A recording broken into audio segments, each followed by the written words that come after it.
पद रत्नाकर जी का पाठ, पद संख्या 197, 197।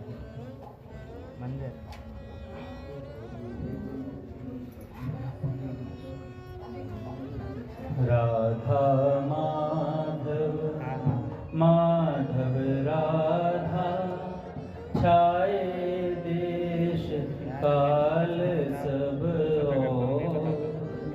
राधा माधव माधव राधा, छाए देश काल सब ओर। नाच रही राधा मतवाली, मुरली टेर रहे मन चोर। नाच रही राधा मतवाली, मुरली टेर रहे मन चोर। देखो सुनो सदा सब में सर्वत्र भरे दोनों रसना। देखो सुनो सदा सब में सर्वत्र भरे दोनों रसना। मधुर मनोहर मूर्ति मुरली, ध्वनि बरसाती सुधा ललाम। मधुर मनोहर मूर्ति मुरली, ध्वनि बरसाती सुधा ललाम। लीला लीला मैं ही है सब, लीला लीला मैं सर्वत्र। लीला लीला मैं ही है सब, लीला लीला मैं सर्वत्र। लीला लीला मैं ही रहते, करते लीला विविध विचित्र। लीला लीला मैं ही रहते, करते लीला विविध विचित्र। नित्य मधुर दर्शन संभाषण, स्पर्श मधुर नित नूतन भाव। नित्य मधुर दर्शन संभाषण, स्पर्श मधुर नित नूतन भाव। नित्य नव मिलन नित्य मिलने छा, नित्य नव रस आस्वादन चाव। नित्य नव मिलन नित्य मिलने छा, नित्य नव रस आस्वादन चाव। राधा राधा राधा राधा, राधा राधा राधा, राधा राधा राधा राधा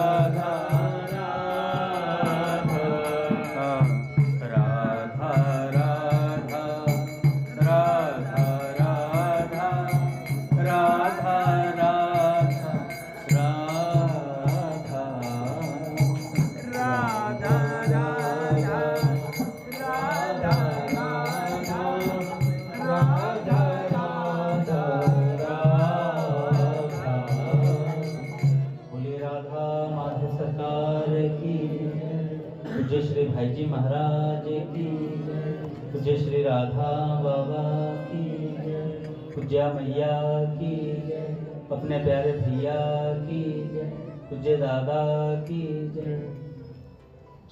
हरि बोल। बड़े सौभाग्य का क्षण है कि आज भी हमें सत्संग और कीर्तन का परम लाभ प्राप्त होगा। पहले स्वामी जी के कुछ वाक्य सुनेंगे, उसके बाद एक भक्त की चर्चा करेंगे। मानस में नाम वंदना में गोस्वामी तुलसीदास जी महाराज जी का प्रकरण है। कि चहु जुग चहु श्रुति नाम प्रभाव, कलि विशेष नहीं आन उपाव। चारों युगों में, चारों ही वेदों में भगवान के नाम का प्रभाव है, परंतु कलयुग में नाम का प्रभाव विशेष है। भक्तों के लिए भगवान के नाम का ही आधार है, इसके अलावा और कोई उपाय नहीं। कलयुग के आने पर भगवान ने विशेष कृपा कर दी कि सभी साधनों की शक्ति को नाम महाराज में लाकर रख दिया है। भगवान ने अपनी पूरी की पूरी शक्ति नाम महाराज में रख दी। इसमें विलक्षणता यह रखी कि स्मरणे न काल है, नाम जपने के लिए कोई समय नहीं रखा, आप किसी भी समय जप सकते हैं। अगर कोई समय बांध देते तो दिक्कत हो जाती।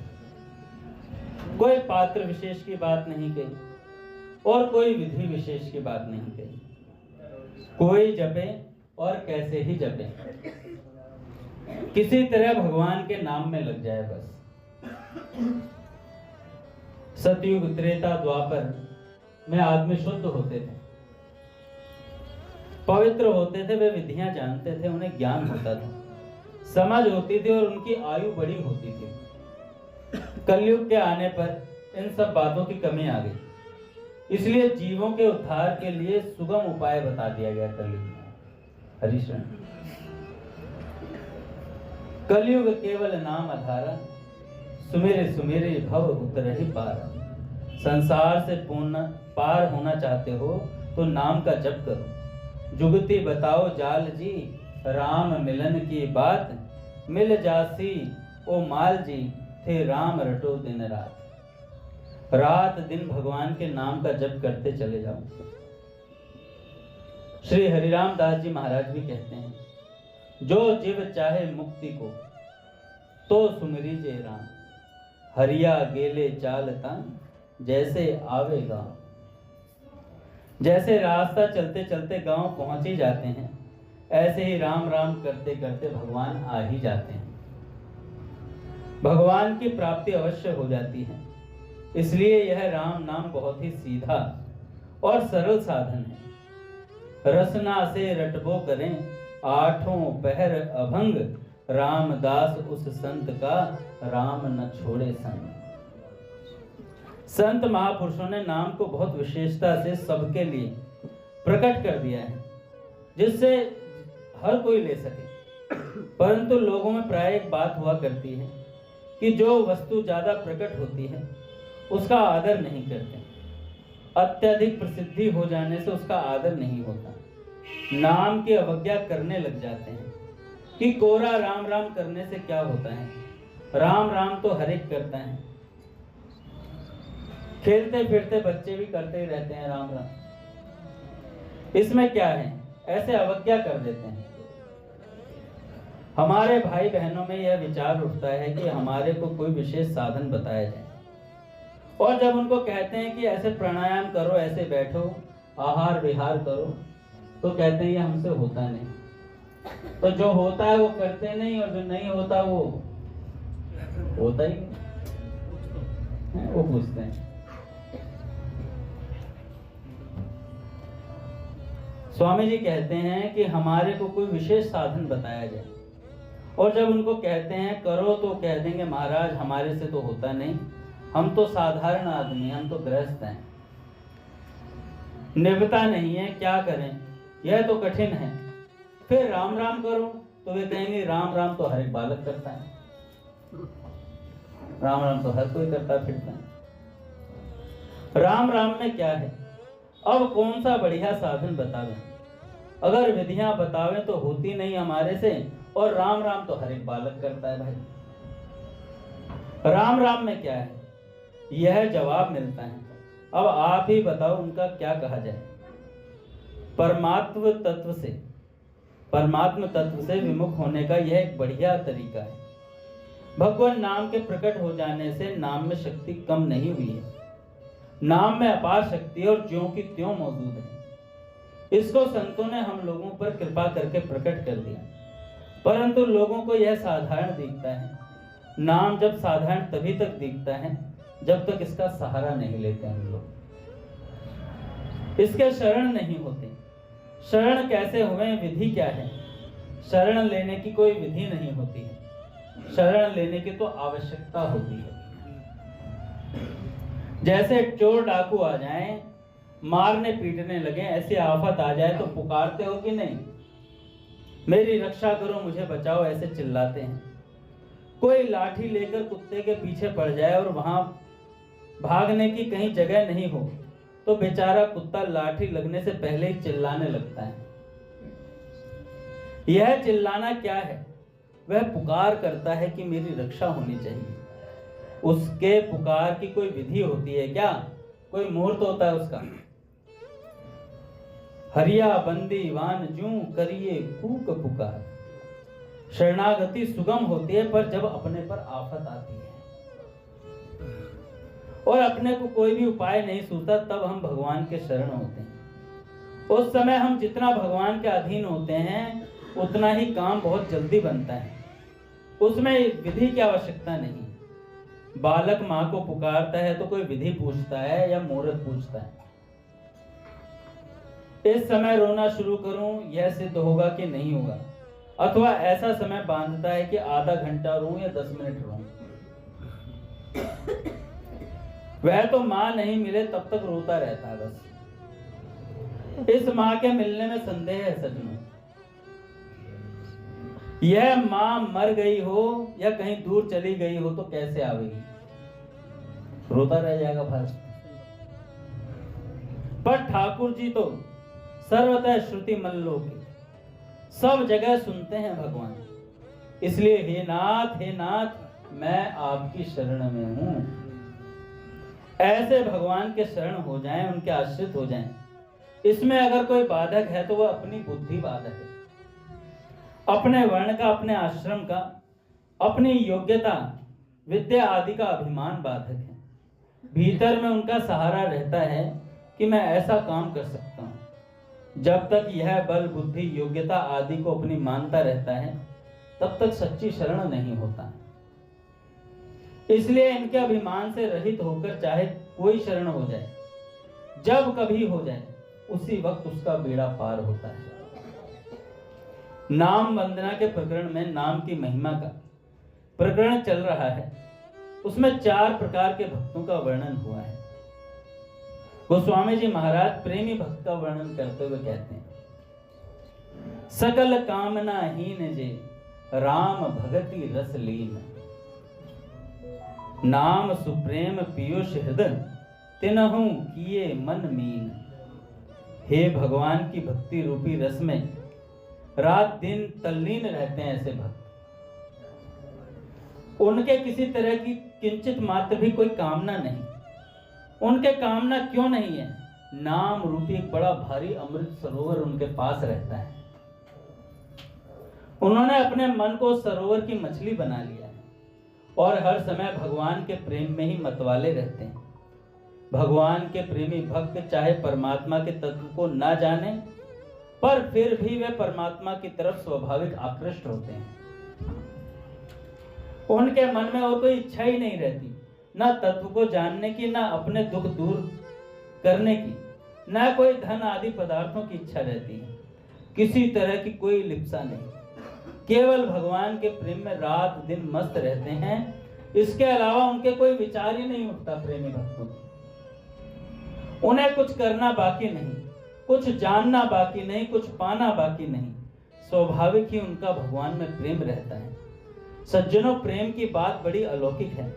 संतों ने इसे पंचम पुरुषार्थ माना है। धर्म, अर्थ, काम और मोक्ष, ये 4 पुरुषार्थ माने जाते हैं। मनुष्यों में कई तो अर्थ मतलब धन चाहते हैं, कई सुख चाहते हैं कि संसार का सुख मिल जाए, भोग कामना पूर्ति चाहते हैं, कई धर्म का अनुष्ठान करना चाहते हैं, इसके लिए दान पुण्य आदि करते हैं, और कई मुक्ति चाहते हैं, अपना कल्याण चाहते हैं। ये 4 तरह की चाहनाएं होती हैं भैया। इनमें किसी के कोई चाहना मुख्य और गौण रहती है, पर इन चाहना वालों से प्रेमी भक्त विलक्षण होते हैं थोड़ा। अर्थ, धर्म, काम, मोक्ष, इनमें से कुछ भी नहीं चाहते। वे बस भगवान में तल्लीन रहते हैं निरंतर। भक्ति रसायन ग्रंथ में वेदांत में अद्वैत सिद्धांत के बड़े बड़े भारी आचार्य श्री मधुसूदन आचार्य जी कहते हैं, जो अद्वैत मार्ग में चलने वाले हैं उनके हम उपास्य हैं, कोई मामूली थोड़े ही हैं, स्वानंद ब्रह्मानंद में भी पूर्ण हैं, फिर भी हम तो भगवान की तरफ खिंच गए। इस प्रेम को उन्होंने पांचवा पुरुषार्थ माना। भगवान के प्रेमी की बात बड़ी विलक्षण हो जाती है। उनको ना तो संसार की इच्छा ही व्याकुल करती है, ना मुक्ति की इच्छा व्याकुल करती है। भगवान का स्वरूप ही उनके लिए बंधन है। वह नित्य नया बंधन प्रिय लगता है।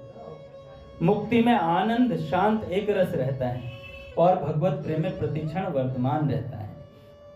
यह प्रेम बढ़ता रहता है निरंतर। भगवान के दर्शन करने वाले कहते हैं, आज अनूप बनी युगल छवि, आज अनूप बनी। युगल सरकार की छवि आज बड़ी सुंदर बनी है। ऐसे प्रतिक्षण वर्तमान प्रेम का आनंद है। प्रेम की विशेष लहरें उठती रहती हैं, जिसे प्रेमी लोग ही जानते हैं भैया।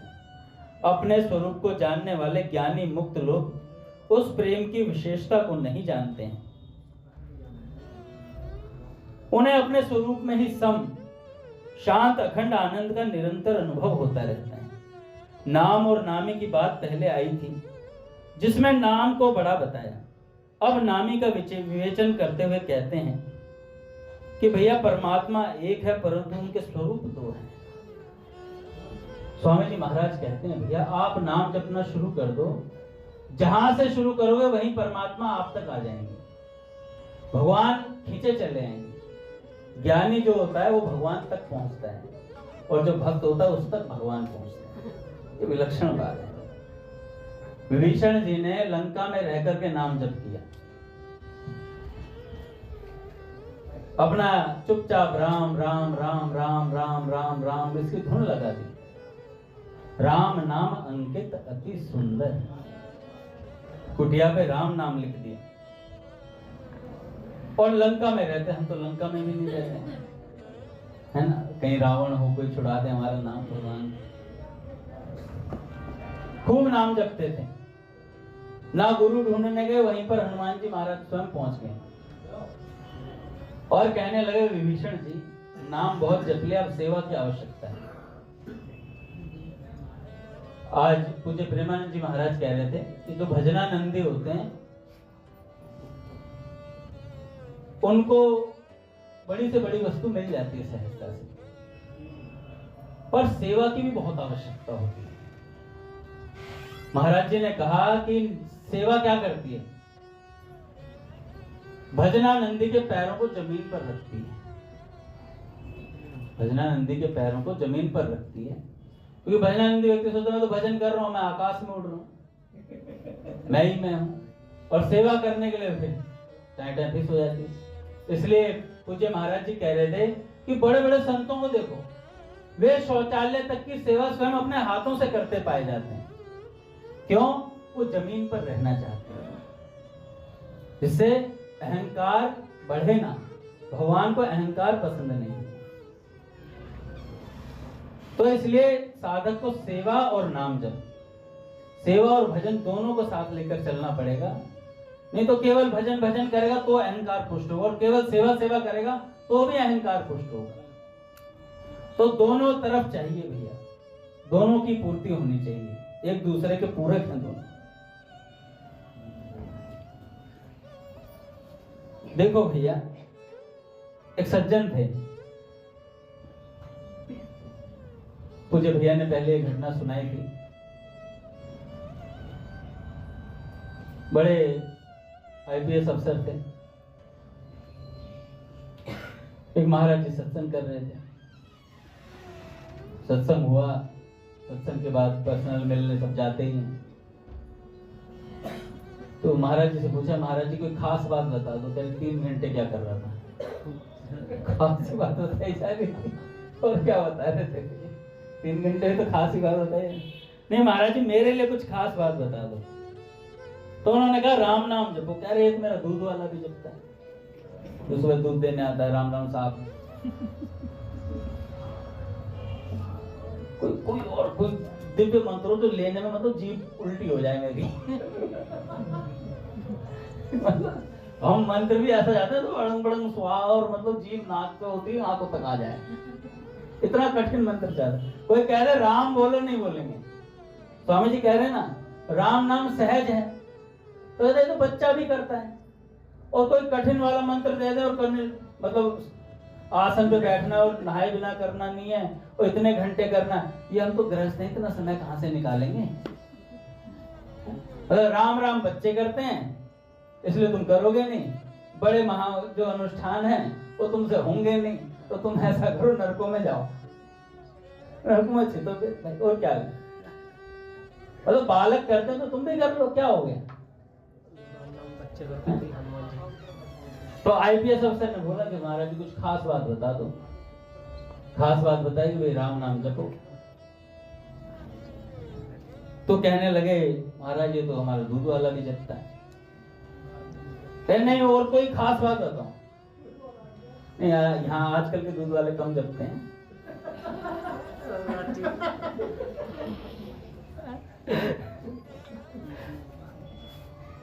आजकल के दूध वालों ने नाम जब सत्संग वत्संग सब छोड़ दिया है।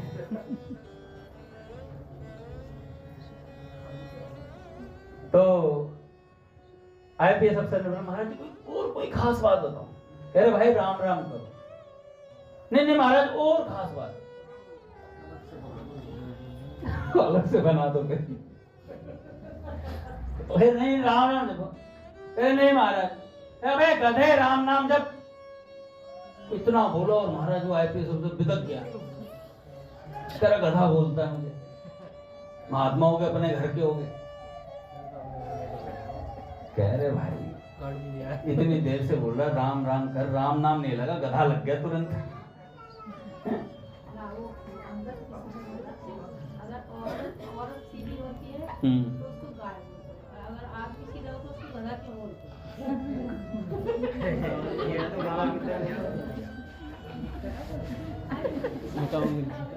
क्या आदमी औरत सीधी हो तो उसको गाय क्यों बोलते हैं? अगर संत के मुंह से सुना था। अच्छा। और अगर आदमी सीधा हो तो उसको गधा क्यों बोलते हैं? मैंने इस पे विचार किया, आप बता दो संत ने कुछ उत्तर दिया होगा तो।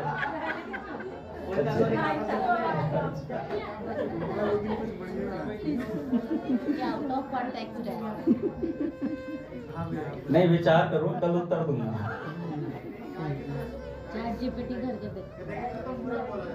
अच्छा गधे की तरह मूर्ख बोला जाता है। अच्छा गधे की तरह मूर्ख है। माँ कह रही कि स्त्रियों के कंटेक्स्ट में तो गाय बोला जाता है और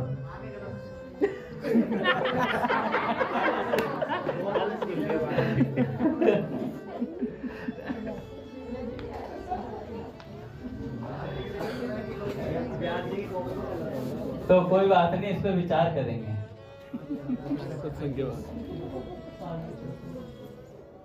कहाँ था मैं? गधा लग गया, गधा लग गया। क्षमा ने इसलिए पकड़ा है गधा। चलो मेरा दिमाग में तो खुरक तो आ गई है पर पूरी नहीं करना। तो गधा बोला तो दिल पर लग गया उनके बाद। और जैसे ही लगी तो संत भगवान ने बोला कि इतनी देर से राम लगा रहा हूं तेरे दिल पे, राम लग नहीं रहा और गधा तत्काल लग गया। तो बात ऐसी है भैया, हमें संत जो समझाना चाहते हैं वो हम समझते नहीं, कुछ ऊपर ही समझ लेते हैं। कभी कभार ऐसा होता है, जैसे आज मेरा मन नहीं लग रहा था कीर्तन में, काका ने बोला कि अंगद जी आपका कीर्तन में मन नहीं लग रहा है। मन नहीं लग रहा तभी तो लगाना है, मन रोज लग रहा तो अच्छी बात है, नहीं लग रहा तो लगाओ जबरदस्ती। हाँ ठीक है, समझ में आई। फिर मैं बैठ गया, मैं चल लगाता हूँ यार थोड़ी देर, फिर लग गया थोड़ी देर में। तो लगाने से ही मन लगता है। तो पूज्य प्रेमानंद जी महाराज ने कहा कि सेवा और भजन दोनों साथ चलेंगे तब काम होगा, अन्यथा काम नहीं हो पाएगा, साधक अधूरा रहेगा। एक श्रीधर बाबा थे, स्वयं सारे छोटे से छोटे काम, झाड़ू लगाना, सब चीजें स्वयं अपने हाथों से किया करते थे। क्यों किया करते थे? इतने बड़े बड़े संत थे, क्योंकि वो जानते थे कि भैया सेवा का क्या महत्व है। पूज्य राम स्नेही दादा पूज्य भाई जी के कपड़े धोया करते थे, बाबूजी के कपड़े, सत्संग भी सुनते थे। सेवा करते करते जो सत्संग सुना था उसका चिंतन और मनन करते थे सेवा करते हुए, कि आज बाबूजी ने ये लीला सुनाई थी, ये सत्संग में बात बोली थी, उसका चिंतन मनन करते हुए सेवा किया करते थे। और ये संत इतने विलक्षण तरीके से रक्षा करते हैं महाराज। कुछ बस की ना हो ना तो संत के शरण आ जाना, बस चुपचाप पड़े रहना, भजन नहीं भी होगा ना तो भी बच जाओगे, बस ये कह देना महाराज हम तो आपकी शरण में हैं। आलसी और प्रमादी की बात नहीं चल रही है, जो सच में भगवान को चाहता है उसकी बात चल रही है। पर आलसी प्रमादी भी आ जाएगा तो उसे काम का बना देते हैं संत। तोड़ फोड़ कर मुझे बना लो प्रभु अपने मन के अनुकूल। घनश्याम दास ठाकुर जी हुए अपने काका, आप ध्यान से सुनना, बड़ी अच्छी बात। कल भी मैं काका बड़े मैं सुनाना चाह रहा था पर काका थे नहीं शायद, कल है काका बगल में बैठे थे ना, मेरे को याद आ रही थी पर अधूरी रह गई थी बात। एक बार क्या हुआ, घनश्याम दास ठाकुर जी बीमार पड़े थे एक बार बहुत ज्यादा, और जब ये बात पता चली तो बाबा ने कहा हमारे पास भेज दो यहाँ वाटिका गोरखपुर। और गोरखपुर आए तो इतना स्वास्थ्य खराब था, बाबा ने ठाकुर को गौर से देखा तो सोचो ठाकुर जी का स्वास्थ्य इतना खराब था कि बाबा रोने लगे। बाबा ने कहा इतना शिथिल स्वास्थ्य। राधाष्टमी का महोत्सव चल रहा था और उसमें स्वास्थ्य इतना ढीला ठाकुर जी का, तो बाबा बड़े चिंतित थे ठाकुर को लेकर के। दवाई की कोई व्यवस्था नहीं हो पा रही थी क्योंकि राधाष्टमी के महोत्सव में व्यस्तता इतनी रहती है कि भैया डॉक्टरों का प्रबंध करना बड़ा मुश्किल हो जाता है। तो जो उनकी देसी दवाइयां चल रही थी वैद्य जी से, वही चल रही थी। अभी संत अपनी कृपा दृष्टि से साधक को ठीक कर देते हैं। ठाकुर का स्वास्थ्य देख करके बाबा नित्य चिंतित रहते हैं। एक दिन परिक्रमा चल रहे थे गिरिराज जी की, बाबा परिक्रमा दे रहे हैं और परिक्रमा देते देते मत ठाकुर जी घनश्याम दास ठाकुर जी जगत सहारा लेकर के बैठे हुए। बाबा परिक्रमा दे रहे हैं और जैसे ही ठाकुर जी के पास आने को होते हैं रुक जाते हैं थोड़ा सा, फिर उसे गौर से देखते हैं, थोड़ी देर देखते रहते हैं, देखते रहते इतने भावुक हो जाते हैं बाबा। अच्छा मैं हो सकता है आपको ये बात समझा ना पा रहा हूँ, लेकिन मैं समझ खूब बहुत अच्छे से पा रहा हूँ वो भाव और वो दृश्य क्या हो रहा होगा, उसका समझने का प्रयास कीजिएगा। बाबा बड़े इतने चाव से, क्योंकि ठाकुर के बिना बाबा की राधाष्टमी नहीं होती थी। बताया था ना पूज्य भैया ने कि ठाकुर जी आ नहीं पा रहे थे किसी कारण से, तो बाबा ने कहा कि ठाकुर के बिना तो मेरा सारा खेल बिगड़ जाएगा, भाई जी आप अपने संकल्प से बुलाइए ठाकुर को। तो भाई जी ने अपने संकल्प से घनश्याम दास ठाकुर जी को बुलाया ना राधाष्टमी में, और जाकर के बोला देखो कौन आया है बाबा, देखो तुम्हारे ठाकुर आ गए।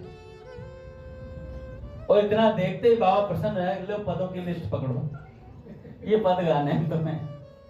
तो ऐसे भैया पदों की लिस्ट, और बिना आलस्य प्रमाद के वो लोग गाते थे, घंटों घंटों खड़े रहते थे, गमछे से यूं हवा करते रहते बाबा।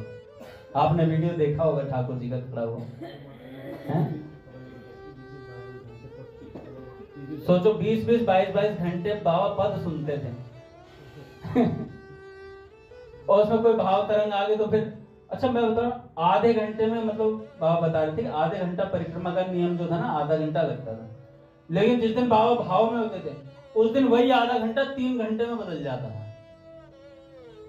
3 घंटे कृष्णा गोविंद गोविंद गोपाल नंद लाल, कृष्णा गोविंद गोविंद गोपाल नंद लाल, कृष्णा गोविंद गोविंद गोपाल नंद लाल, गोपाल नंद लाल, कृष्णा गोविंद गोविंद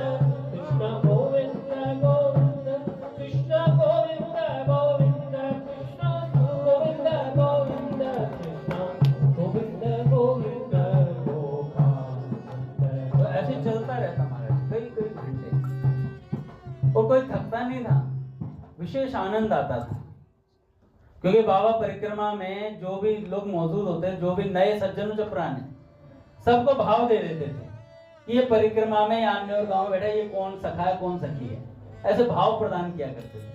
बाबा दीक्षा नहीं दी किसी को, सबको भाव दीक्षा दी हमेशा कि किसका क्या भाव रहेगा मेरी परिक्रमा के मध्य।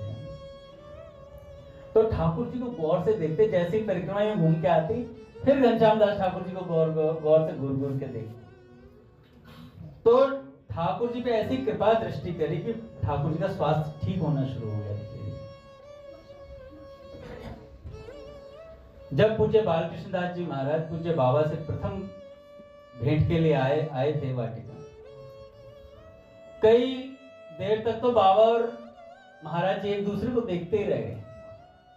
कभी कोई बातचीत ही नहीं, केवल नेत्र बह रहे हैं दोनों, पूज्य बाबा के भी पूज्य महाराज जी के भी। उसके बाद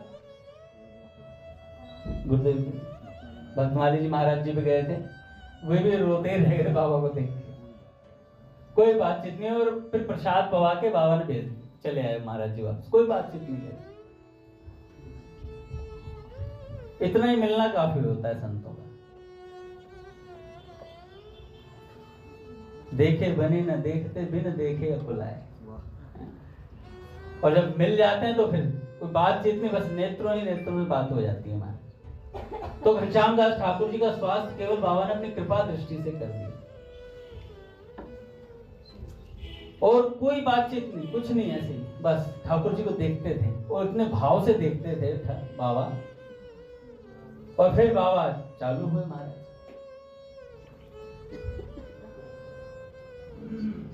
राधाष्टमी में बड़ा विलक्षण माहौल होता है महाराज, वो याद है कि जाती नहीं है, खुलते रहते हैं गांव। बट खुलेंगे महाराज। श्री राम जय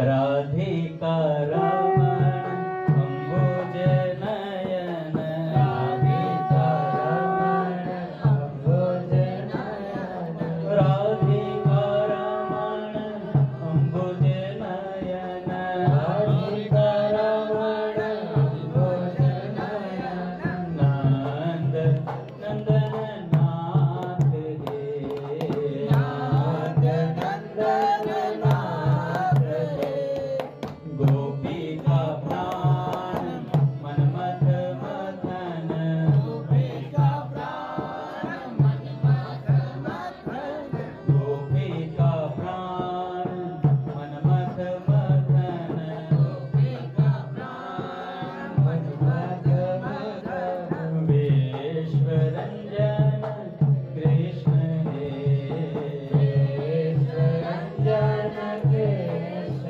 हे, राधिका रमण अम्बुज नयन, राधिका रमण अम्बुज नयन, राधिका रमण अम्बुज नयन, राधिका रमण अम्बुज नयन, नंद नंदन नाथ हे, नाथ नंदन नाथ हे।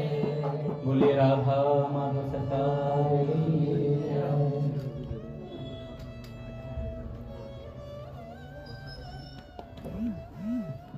कोई सांस लेने की फुर्सत नहीं होती, ऐसे राधाष्टमी में आपको भक्त हुए नजर आएंगे। उधर पद रत्नाकर पाठ चल रहा है, उधर रासलीला शुरू होने वाली है, प्रसाद कहाँ से कहाँ पाना है, ऐसे घूमते रहते हैं फटाफट। पद रत्नाकर का कार्यक्रम खत्म होगा 4 से 6, 6 पे वहां पर रासलीला शुरू हो जाएगी, आवाज आनी शुरू हो जाती है पदों की। उधर फिर बाबा क्या, और वो पांडाल बड़ा विलक्षण है, कुछ मत करो, उस पांडाल में चले भी जाओ तो बहुत अच्छा लगता है।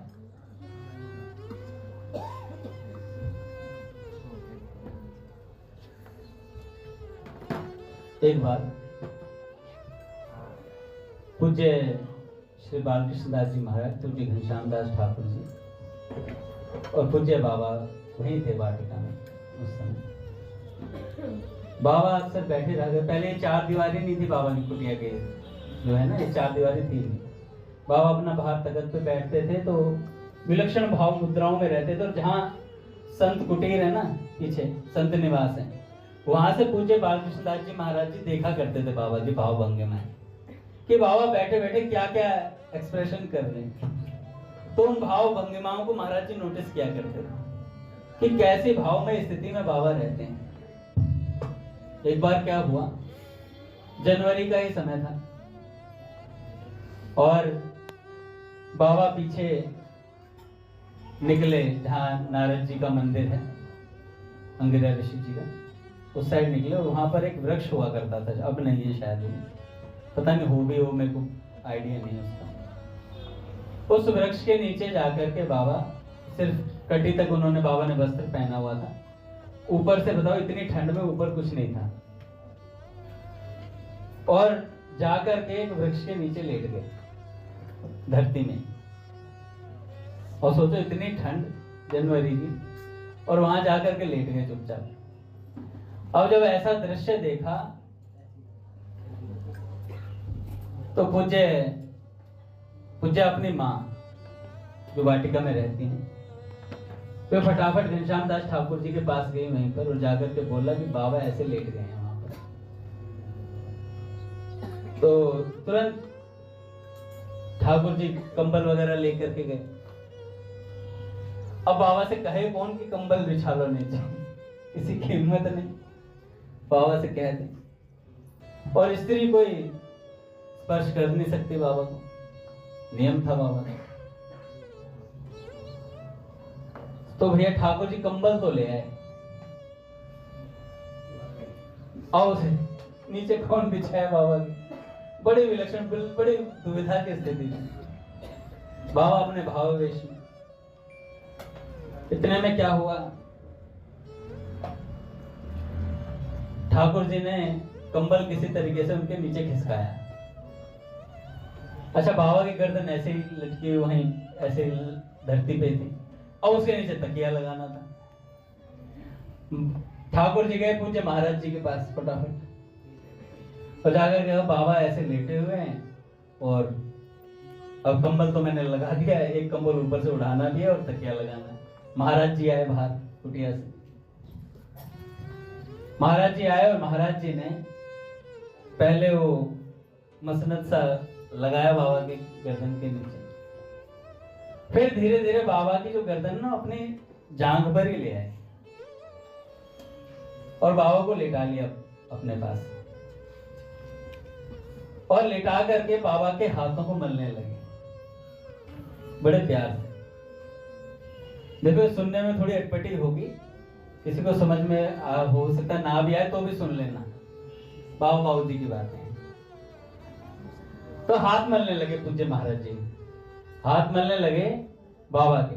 तो बाबा क्या कहते हैं, बड़े भाव में भर करके कहते हैं, प्रियतम मैं यही तो चाहती थी।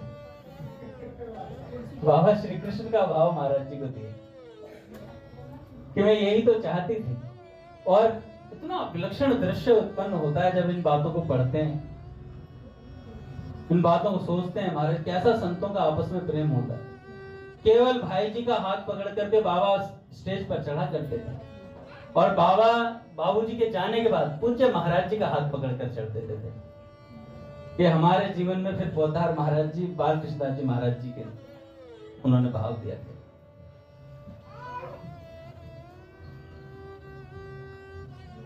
बंका जी कहते हैं, सोते हुए संत के पास बैठना भी सत्संग है। बाबा कुटिया में सो रहे थे अपनी, और घनश्याम दास ठाकुर जी चरण दबा रहे थे, और पूज्य महाराज जी आ गए। महाराज जी आए तो देखा ठाकुर जी चरण दबा रहे हैं पूज्य बाबा के, बाबा निद्रा में यहाँ आराम से सो रहे। महाराज जी ने देखा तो महाराज जी ने परमिशन ली पहले ठाकुर जी की, हालांकि शिष्य हैं घनश्याम दास ठाकुर जी महाराज जी के, कि क्या मैं आ सकता हूं भीतर। तो ये दृश्य वही प्रकट कर रहा था। बंका जी कहते हैं ये ऐसा ही दृश्य था जैसे आप ये समझ लो, श्री जी अपने निकुंज महल में शयन कर रही हैं, और श्री ललिता जी चरण दबा रही हैं, और श्री कृष्ण आने की आज्ञा मांग रहे हैं। तो बड़ा सुंदर पद है, निकालना है। राजत निकुंज धाम ठकुरानी। तो श्री हरिराम व्यास जी ने ये प्रस्तुत किया है पद में। तो महाराज जी आए, तो महाराज जी ने देखा बाबा शयन कर रहे हैं, तो आकर के चुपचाप बैठ गए, ठाकुर की परमिशन ले गए। बैठे तो ऐसी जगह बैठे जिससे संत को थोड़ा सुख मिले, क्योंकि लाइट जल रही थी, बल्ब जल रहा था, उसकी रोशनी बाबा के नेत्रों पर पड़ रही थी। तो महाराज जी ऐसे बैठे कि वो रोशनी नेत्रों पर ना जाए बाबा की, और ऐसी जगह बैठ गए आकर। बाबा लगभग पौने घंटे बाद उठे, इतने महाराज जी बैठे ही रहे, इतने महाराज जी बैठे ही रहे।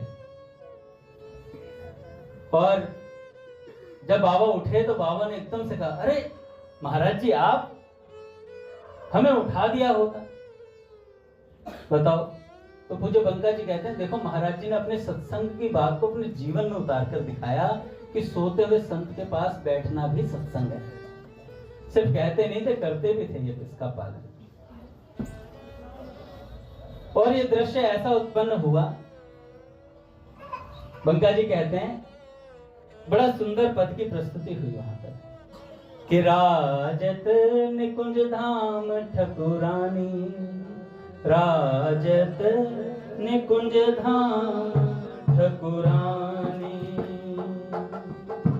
कुसुम सेज पर पौड़ी प्यारी, कुसुम सेज पर पौड़ी प्यारी, राग सुनत मृदुबानी, राग सुनत मृदुबानी, निकुंज धाम ठकुरानी, राजत निकुंज धाम ठकुरानी। बैठी ललिता चरण पलोटत, बैठी ललिता चरण पलोटत, लाल दृष्टि ललचानी, लाल दृष्टि ललचानी, पाय परत सजनी के मोहन, पाय परत सजनी के मोहन, हित सो हा खानी, हित सो हा खानी। कहते हैं वृंदावन के निकुंज में श्री राधा रानी कुसुम की सेज पर विराज रही हैं, श्री ललिता जी सुंदर राग गा रही हैं और उनके चरण दबा रही हैं। ये सब देखकर श्याम सुंदर ललचा जाते हैं और क्या करते हैं, श्याम सुंदर ललिता जी से विनती करते हैं कि उनको भी यह सेवा करने का अवसर प्राप्त हो, श्री जी के चरण मैं भी दबा पाऊं। यह सुनकर कृपालु श्री ललिता सखी श्री श्याम सुंदर को ऐसा करने का अवसर देती हैं, परंतु उनको कहते हैं कि वह ऐसे चरण दबाएं जिससे उन्हें राधा रानी पहचान ना सके। तुरंत श्याम सुंदर गायन करने लगते हैं एवं चरण दबाने लगते हैं एवं अत्यंत रस बरसता है, परंतु गायन करते ही श्री राधा रानी को पता लग जाता है कि स्वयं श्याम सुंदर ही है जो उनकी सेवा कर रहे हैं। विशाखा अवतार श्री हरिराम व्यास जी कहते हैं कि तुरंत उसके पश्चात उनकी स्वामिनी वृंदावन धाम की रानी श्री राधा रानी उठकर बैठ जाती है। बैठी ललिता चरण पलोटत, बैठी ललिता चरण पलोटत, लाल दृष्टि ललचानी, लाल दृष्टि ललचानी, पाय परत सजनी के मोहन, चरण दबाए दे दो, हित सो हा खानी, हित सो हा खानी,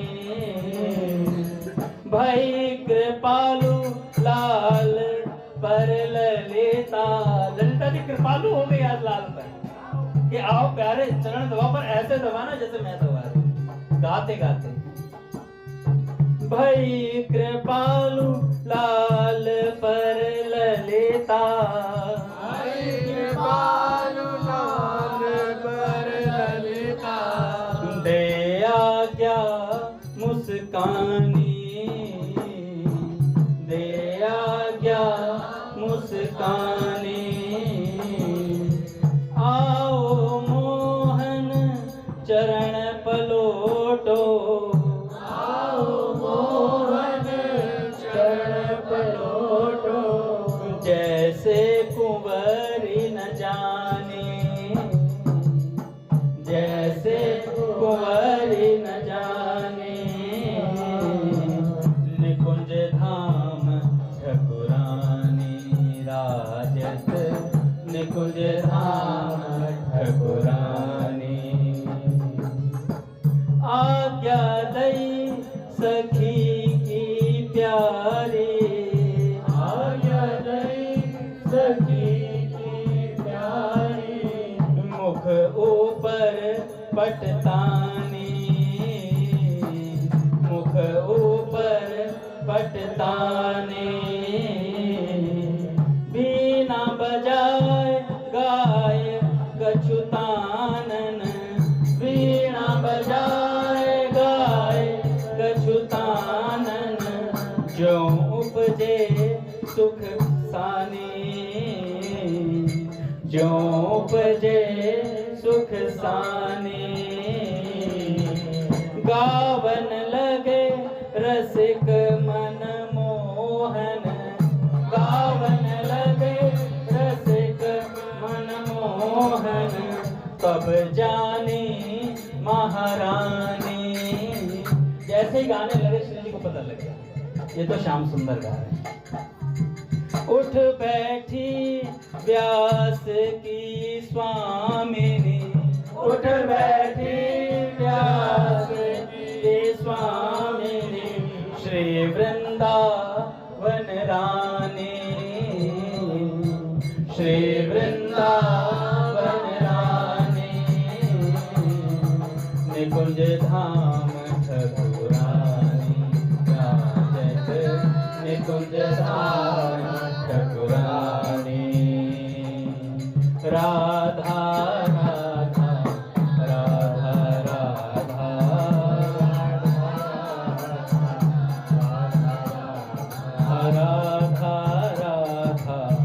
राधा राधा राधा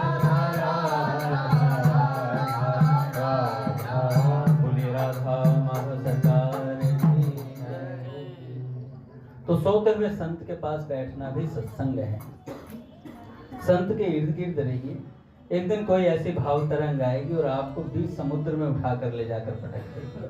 किनारे पर रहे तो लौटकर वापस आना संभव है, पर बीच मझधार में डाल दिए जाओगे तो फिर डूब ही जाओगे प्रेम समुद्र में। एक बार पता कर लो, पूज्य भैया आ रहे हैं। बोले राधा माधव सरकार की जय। हरि बोल महाराज, आरती करो।